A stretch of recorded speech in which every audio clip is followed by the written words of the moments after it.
Is there one overarching UNDP priority for Yemen at the moment? Or is it a balance of all of these things that you've mentioned? Yeah, no, I think it's a balance, but I think it needs to be interconnected. So we have governance really supporting this transitional government and whatever they can do now to improve their effectiveness, and then communities that are poor and are not getting this public services. That is an urgent need as well. So all of that is important, but what is important is to try to link that up. I mean, for this future state of Yemen to be effective, the people need to know that the government is actually doing something for them. Mm-hmm. There needs to be that confidence, credibility of the government.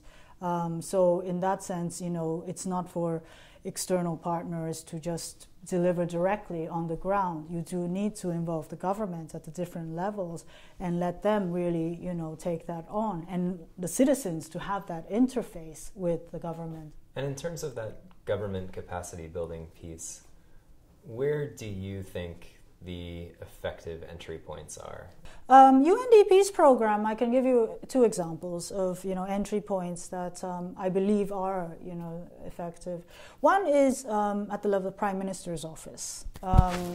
UNDP has piloted an exercise in the Prime Minister's office to have clear office structures, management lines, and staff roles. Traditionally, this was not the case, and therefore there was no job description for staff, for instance. There were overlapping duties between different units in the Prime Minister's office. So this pilot exercise helped us rationalize that. And in that process, maybe the most visible effect was actually to start reducing ghost workers and double dippers, which is a phenomenon that infests the civil service of Yemen, unfortunately. Ghost workers are those that are on the payroll, but they don't show up, so they get salary for free, no work. And then you have the double dippers who basically get salaries from several ministries. Mm-hmm. Yeah.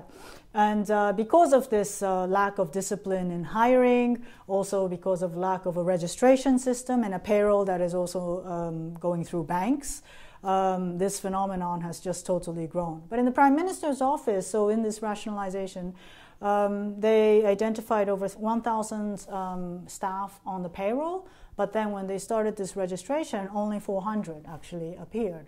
So, and again, there's a lot of resistance, of course, from people who are going to lose. So even threats, have come. Sure. But the Prime Minister's office, they have kind of stuck to their guns to actually make this happen. And the new Prime Minister, who was appointed 1 month ago, he wants to, continue this reform.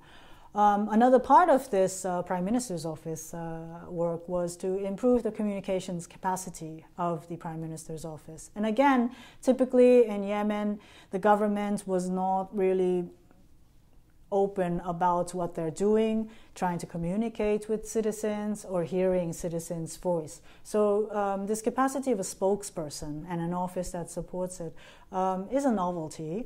And with the new Prime Minister, who really understands the importance of communicating with citizens, because again, it was the perception among citizens that the government was doing nothing during the political transition that has, in a way, opened up that space for these armed groups to basically come in.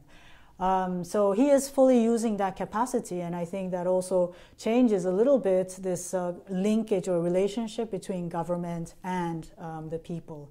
And then just this other entry point I wanted to mention was the local level. Mm-hmm. Again, community level activities involving the local authorities in decision-making, trying to put in some mechanisms of grant allocations that actually involve the government. So if the communities come up with a project, it could be a water project or whatever is identified as their priority needs, the government is also involved in actually handing the grant, so to speak. Then again, that link is, strengthened. It's part of this bottom-up planning process, but also it gives citizens and communities the perception, or actually, they know that the government is actually doing something for them. So that link is also very important, and I think is one of the first steps, so to speak, in building up, a decentralized government, which is part of this, the recommendations for the future of the state. Right.